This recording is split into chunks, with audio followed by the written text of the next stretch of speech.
ating declaration of faith. Let us read with all our heart. Today, I will listen to God's word. It empowers me by instructions and corrections, giving me the strength to take the right direction and lead me deeper into the path of godliness. It was sent so I may be complete and equipped to every good work to serve man and to glorify God. Muli, Panginoon, salamat, Lord God, for this wonderful morning you've given us, Panginoon ko. Salamat din, Lord God, for bringing us all here, safe and sound, Lord God. Patuloy, Panginoon, sa kalakasan na iyong pinagkakaloob sa buhay, Panginoon, ng bawat isa, Lord God. Lord, sa umagang ito, prepare our hearts, our minds, Lord God, to receive your words, Panginoon. At patuloy, Lord God, na tanging ikaw lamang po maghari sa buhay ng bawat isa. Nawa po, Panginoon ko ay tanging mga salita mo lang, Lord, ang mahirap. Lord, gamitin mo nga lamang po bilang mouthpiece, Panginoon ko, ang iyong lingkod sa umagang ito, Lord God. Ikaw lamang po at ang iyong salita, ang siya, Panginoon ko, na patuloy na ma-impart sa buhay ng bawat isa this morning. Thank you, Lord, to your lies, glory, honor, and adoration in Jesus' name. Amen. So, makaupo na po tayo, mga kapatid. So, anong buwan na ngayon? October. October? So, sa Pilipinas tayo, mayroon humihingi na kanila. Ano, mga kapatid? So, this month, our theme, elevate greatest among you.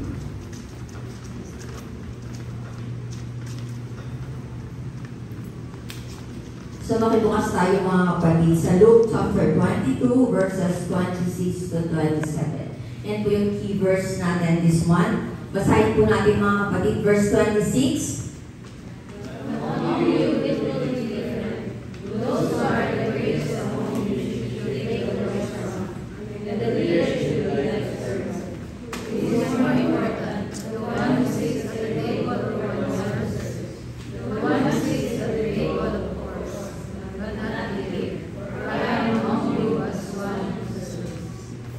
So mga kapatid, this month, ang nais ng Panginoon na i-elevate naman po natin is our service.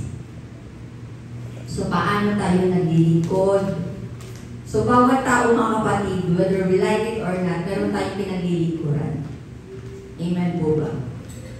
Depende na lang po yun kung sino ang ating pinaglilingkuran, mga kapatid.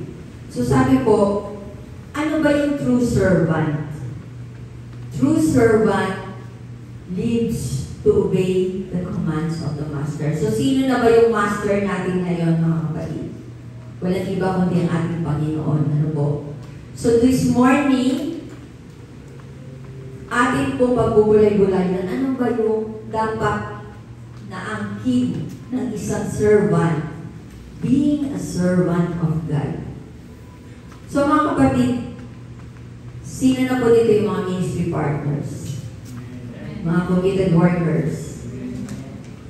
Maaari po magtaas ang mga kamay natin.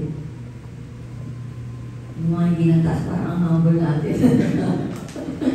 Okay, mga kapatid. So sabi, to serve God is to love Him with all that we are, obeying Him and enjoying Him forever. Or simply, it means to follow Jesus. So mga kapatid, dito po sa ating text this morning, one feast of unleavened bread. Inutusan ng Panginoong Jesus si Peter at si John na humanap ng lugar kung saan nila idadaos or gagawin yung hapunang Pangpaskwa. Ano, mga kapatid? So naghanap si Peter at si John, nakatagpo sila ng isang malaking silid. So, din-repair nila yung table. At ang Panginoong Jesus at ang mga alagad ay nagpunta doon.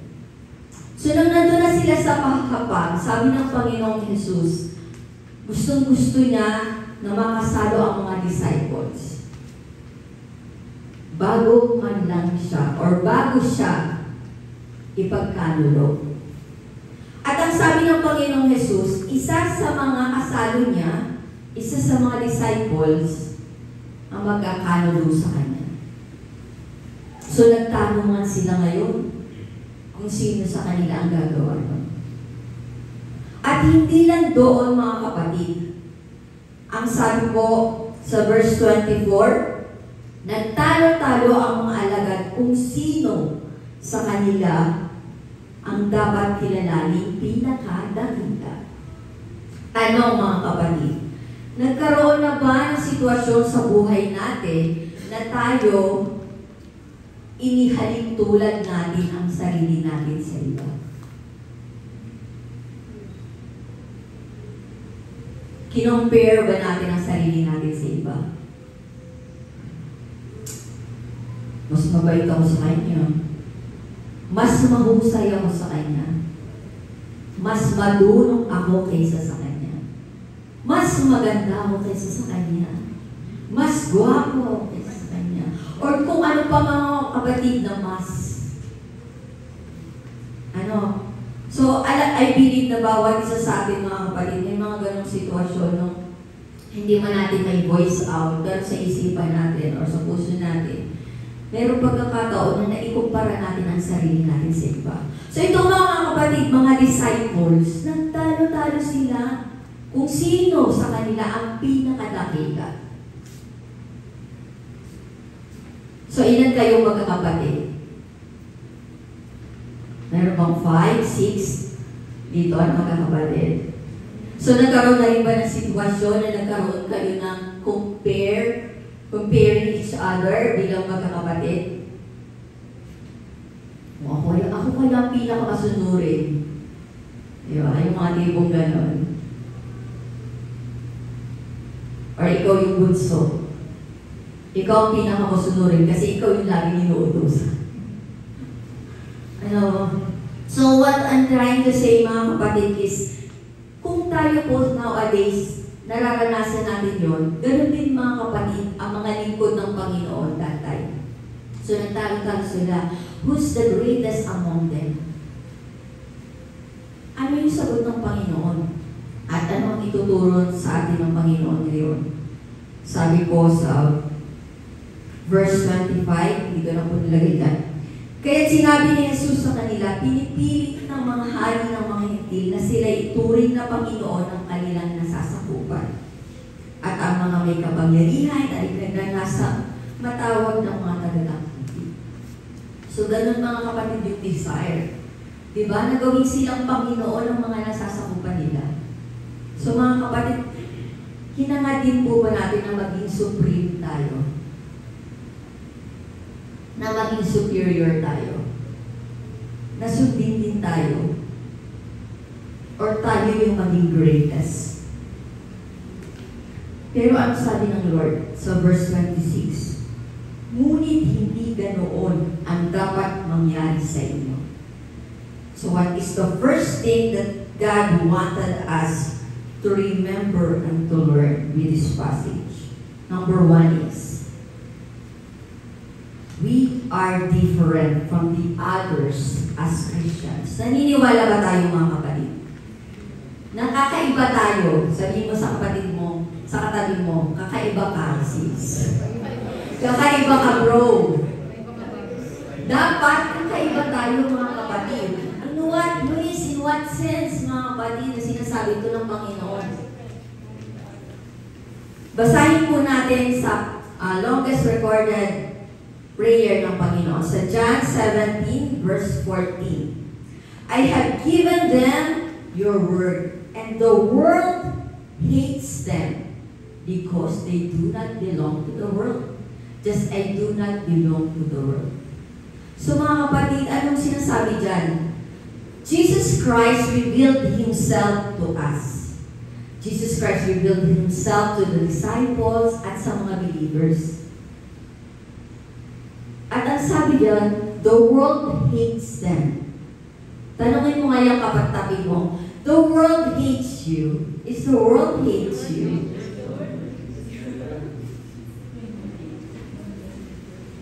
Not literally. Pero atin po yung hihimayin, bakit ba sinabi na dapat iba na tayo, mga kapatid? Bakit ba sinabi ng Panginoon na hindi tayo belong sa mundong ito? Pero alam ko na naniniwala po tayo, hindi naman talaga tayo belong to this fallen world, mga kapatid. Ano yung sinabi niya sa Romans chapter 12 verse 2? Basahin natin.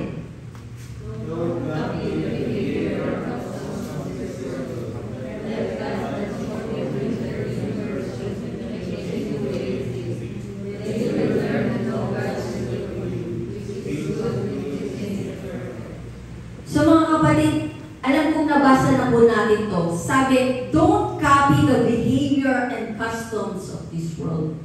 So wag daw po tayo makiayon sa mundong ito. Sa halip daw po mga kapatid, magpabago tayo sa Panginoon through what? Or by what? By renewing our mind. By changing the way you think. Tanungin mo sarili mo, iba na ba akong mag-isip ngayon? Hindi na ba ako gaya ng dati?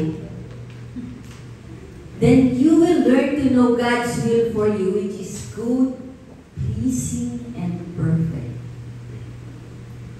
So maaaring sabihin mo or sa sarili mo, bakit ganito na ako ngayon? Parang ibang-iba na ako. Or merong ibang tao na magsasabi sa'yo, ibang-iba ka na. Pero yun naman talaga dapat mga kapatid. Sabi ng Lord, don't conform to the pattern of this world. Dapat iba na yung gawin natin. Kung ano na yung kalooban ng Panginoon. What God's will for us, which is good, pleasing, and perfect. Sabi sa 1 Peter chapter 2 verse 9, bakit dapat maging iba na tayo mga kapatid? But you are not like that, for you are a chosen people. You are royal priests, a holy nation, God's very own possession. As a result, you can show others the goodness of God. For He called you out of darkness into His wonderful light. So mga kapatid, tayo daw po ay mga pinili ng ating Panginoon. His very own possession. So, privilege ba tayo mga kapatid na tawaging anak ng Diyos? So, yung may mag-chat-chat sa'yo or mag-approach sa'yo, sabihin sa'yo, ipag-pray mo naman ako kasi close ka kay Lord. Ipag-pray mo naman ako kasi yung prayers mo lagi sinasagot ng Panginoon. Diba mga kapatid? Yung nakikita nila yung kaibahan natin sa kanila, in a good way, mga kapatid. At sabi po dito, He called you out of the darkness into His wonderful light. So mga kapatid, dapat tayo namumuhay na sa kaliwanagan at hindi sa kasalanan o sa kaliliman. At ano po ang sabi sa Ephesians chapter 5, verses 15 to 17? So be careful how you live. Don't live like fools, but like those who are wise. Make the most of every opportunity in these evil days. Don't act thoughtlessly, but understand what the Lord wants you to do. So mga kapatid, alam po natin na ang mundo ngayon is pasama na ng pasama. Tama po. Yung mga nakikita natin, nababalitaan natin sa paligid natin. So ang sabi po, make the most of every opportunity. Samantalahin daw po natin ang bawat opportunity na darating na sa atin in these evil days. Ano ba yung mapapansin natin mga kapatid sa panahon ngayon? Ang tama or ang mali ay nagiging tama. So, yung hindi dapat, nagiging normal na lang. Yung hindi katanggap-tanggap, tanggap na. At sabi po dyan, don't act thoughtlessly. Huwag daw po tayong gumawa ng parang hindi tayo nag-iisip. But nawa po, unawain natin kung ano ang nais ng Panginoon na gawin natin. So mga kapatid, naunawaan po ba natin? So, kung paano paraan tayo dapat naging kakaiba. We are different from the others as Christians. At sabi po sa Philippians chapter 3 verse 20, ano po sabi doon? Pakibasa nga po. We are citizens of heaven, where the Lord Jesus Christ lives, and we are eagerly waiting for Him to return as our Savior. So mga kapatid, tayo po at hindi napapabilang sa mundo nito. Our citizenship is where? In heaven. Sa kaharian ng ating Panginoon. Kaya nga po tayo ay sabik na naghihintay sa muling pagbabalik ng ating tagapagligtas. Tama po ba mga kapatid? At sabi sa 1 Peter chapter 2 verse 2, chapter 4 verse 2, you won't spend the rest of your life chasing your own desires, but you will be anxious to do the will of God. So ano yung mga plano mo sa buhay mo? Ano yung mga pangarap mo? Ano yung mga gusto mong makamtan or maabot?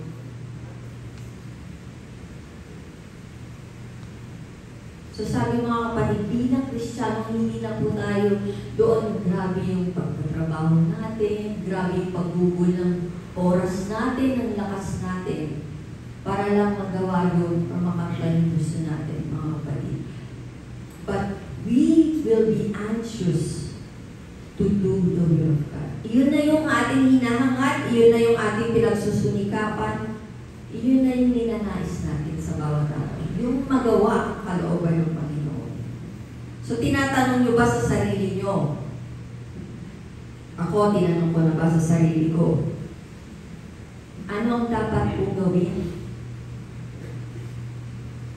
para mabigyan ng kaluguran ng Lord? How can I do the will of God? So yun ang mga kapatid, yun na yung ating tanong. Hindi yung, pero wala naman pong kasama na tayo mag-ipon, na tayo mapaayos ng bahay natin, di ba? Nababangad tayo ng kotse, ng limusin. Ay, kahit ano lang pala. Di ba mga kapatid? So wala namang masama, hindi naman po sinasabi ng Lord na ang ayaw lang ng Lord is yung parang, di ba mga kapatid, doon na naubos lahat ng lakas mo, ng oras mo. Di ba? Yung everything or all of you, doon na lang. Yung buong buhay mo, yun na lamang ang chinis mo. Doon sa bagay na temporary lang naman. At sabi sa 1 Peter chapter 4 verse 4, pakibasa nga po sa Tagalog. Nagtatamasa lang bakit hindi na kayo ay sumasama ngayon sa kanilang magulong pangungkat, kaya kayo inumot sa nila. So nakaranas na kayo mga kapatid ng ganito. Yung may nangungutya na sa inyo kasi hindi na kayo sumasama sa kanila. Bakit nga ba hindi na kayo sumasama? Sis Jenna, bakit hindi ka na sumasama? Or Ate Jenna, ba't di ka na sumasama? So alam na natin mga kapatid, diba? From the previous verses na binasa natin this morning. Ang nais ng Lord. Sabi kasi sa Tagalog, ngunit hindi na ganun ang dapat mangyari sa inyo. Hindi na dapat ganun yung mindset natin. Hindi na dapat ganun yung umuubos ng lakas at oras natin. So, huwag na rin tayo mga kapatid na magtaka kung bakit nakakaranas din po tayo ng persecution from the people na ating kasama noon. Kasi nakita na nila yung pagbabago sa atin.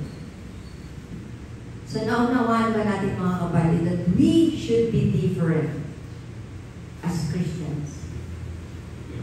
And secondly, anong sabi ng Panginoon sa verse 26? But among you it will be different. Those who are greatest among you should take the lowest one, And the leader should be a servant. So, sinong gusto dito maging pinakadakila?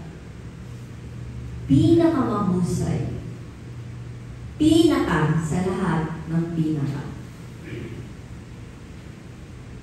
Sabi ng Lord, those who are greatest among you should take the lowest rank.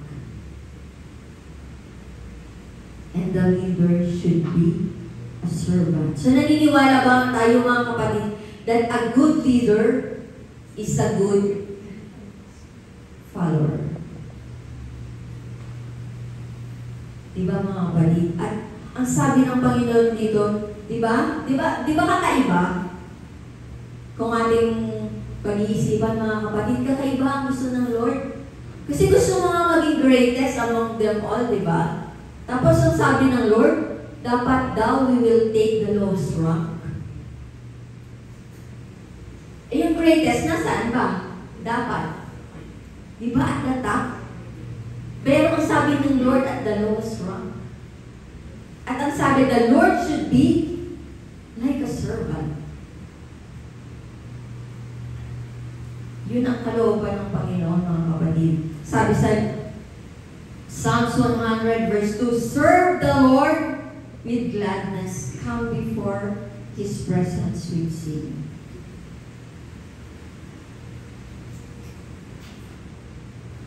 So mga kapatid, sabi nga po, pipiliin natin kung sino yung paglilingkuran natin. At sabi sa Deuteronomy chapter 10 verse 12, and now Israel, what does the Lord your God require of you?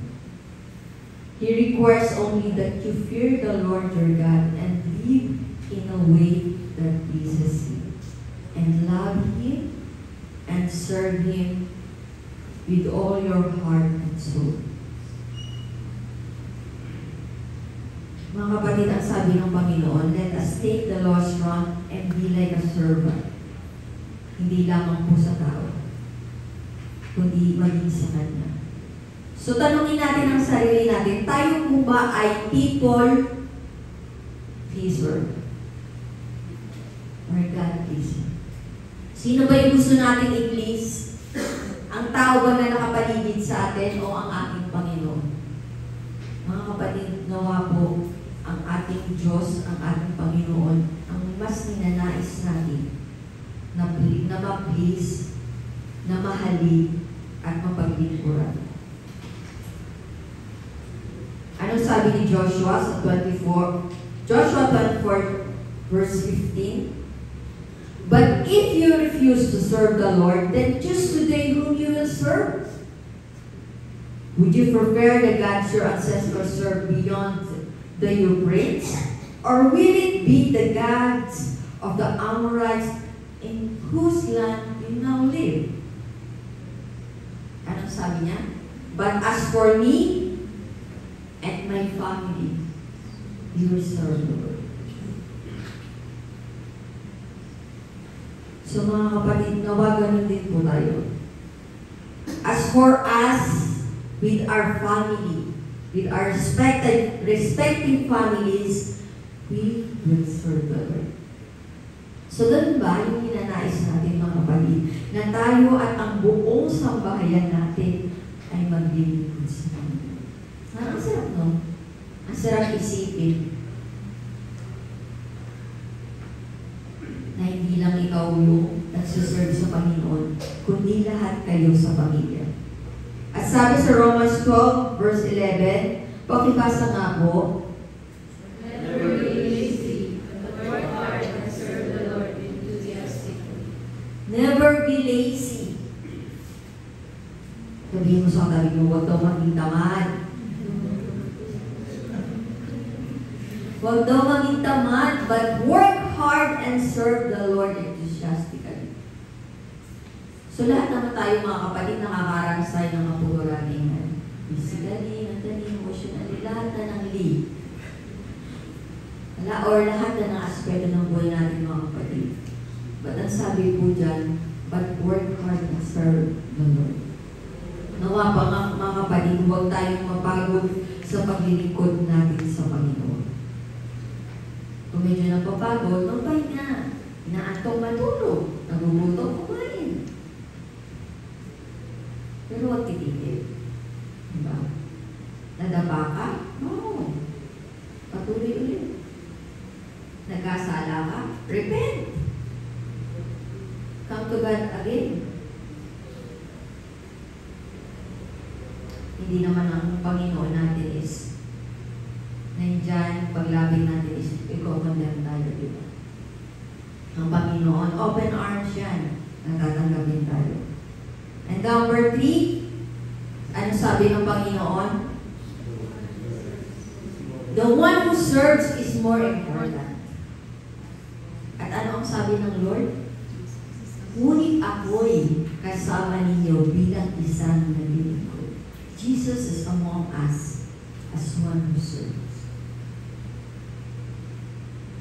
Anong sabi sa Mark chapter 10 verse 45?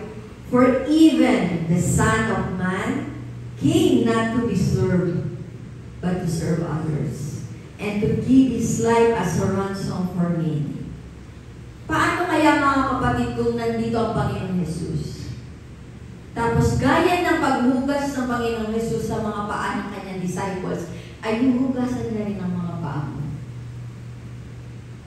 Ano kaya yung pakiramdam natin? Knowing Him. Alam na natin kung sino siya, alam na natin kung ano yung ginawa niya. May bibigay niyo kung pa kaya yung paa mo. Mga kapatid, sabi, even the Son of Man came not to be served. Kahit siyang Diyos na nagkatawang tao, hindi siya nagpunta rito para maglingkuran, kundi maglingkod.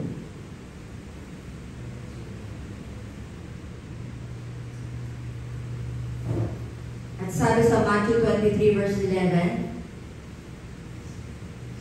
basahin natin mga kapatid. So the greatest among you must be a servant. Did you consider yourself great?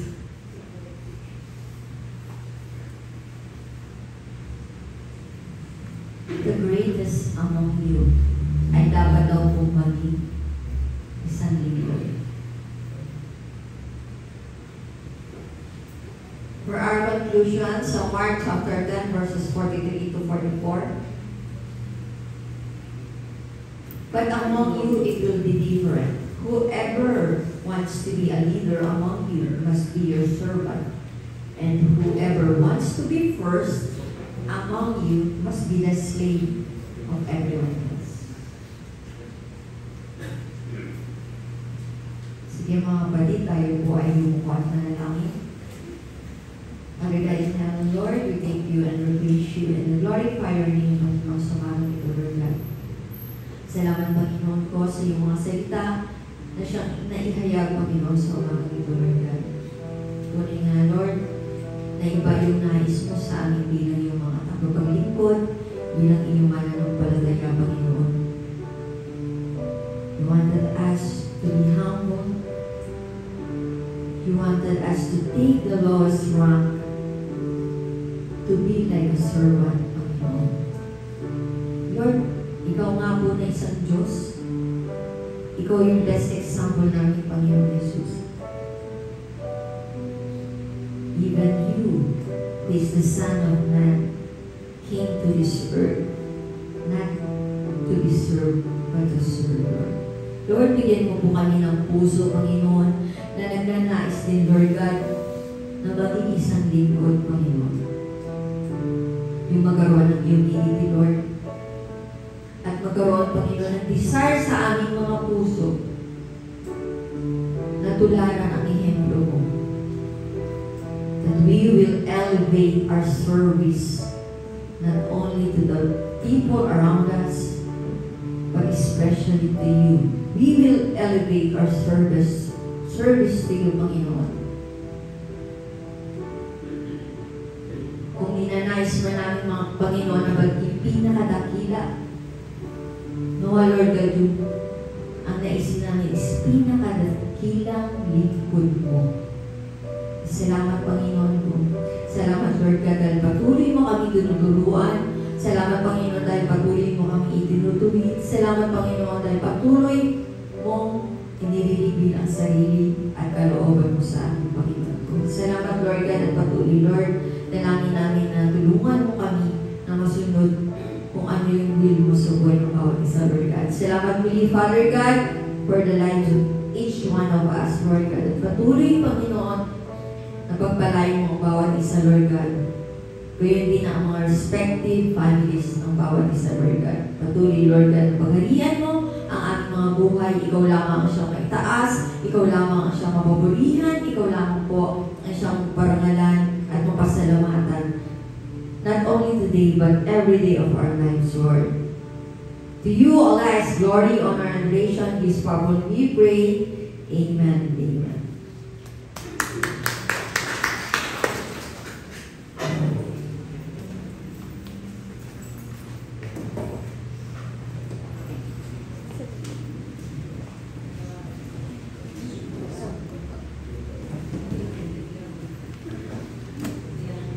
Yun, are we blessed, mga kapatid?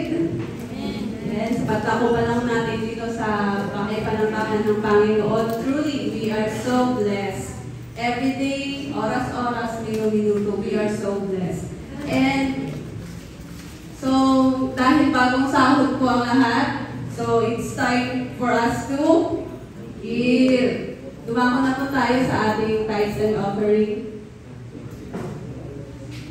Sabi po, sa Malachi 1, verses 6 to 8, a son honors his father and a slave his master. If I am a father, where is the honor due me? If I am a master, where is the respect due me? Says the Lord Almighty. It is you priests who show contempt for my name. By offering defiled food on my altar, but you ask, how have we defiled you? By saying that the Lord's table is contemptible. Verse 8, when you offer blind animals for sacrifice, is that not wrong? When you sacrifice lame or diseased animals, is that not wrong? Try offering them to your governor. Would he be pleased with you? Would he accept you? Says the Lord Almighty. Yun, sa pagbibigay po natin, mga kapatid, it is one way of honoring and giving respect po, di ba, para sa ating Panginoon. And sabi po dyan, you have shown contempt by offering defiled sacrifice on my altar. Ganon din po sa ating pagbibigay sa ating Panginoon ng ating tithes and offering, mga kapatid. Sa panahon natin ngayon, kapag po tayo ay magbibigay ng ating tithes and offering, dapat hindi po kulang. It must be complete. Kompleto dapat yan. Kasi hindi natin madadaya ang ating Panginoon. Kasi alam niya kung magkano sinasahod natin, magkano ang laman ng wallet natin. Hindi talaga natin siya madadaya. And kapag po hindi natin naibigay sa Panginoon kung ano talaga yung dapat na sa Kanya, parang tayo na rin, parang ginawa na rin natin na nag-offer tayo ng defiled sacrifices na diseased animals, mga ganon, blind, crippled animals, di ba? Kaya dapat, kapag po tayo ay nagbigay, dapat din, it comes from our heart na it's willing heart natin ang pagbibigay natin ng ating tithes and offering. And sabi nga ni Ate Jenna kanina, as a true servant, we live to obey the commands of the master, diba? So, kasi ang pagbibigay natin ng tithes is a command po ng ating Panginoon. It's a command ng ating master. And